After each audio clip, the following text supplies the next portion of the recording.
I've just been to Brynsierfel School in Hendy, meeting the staff and the pupils and talking to them about what they've been learning about relationships in today's RSE classes.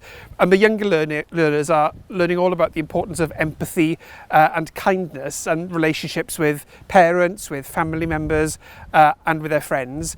And we all want children right across Wales to have access to age-appropriate RSE. It's a really important part of making sure they're right to healthy and secure relationships throughout their lives. It's really important as well to give support to teachers in order to be able to provide that education. So today I'm announcing £100,000 to support schools in delivering this really important part of the curriculum, and it'll help teachers increase their confidence and their understanding of this area and make sure that they can provide an inclusive education of the highest standard.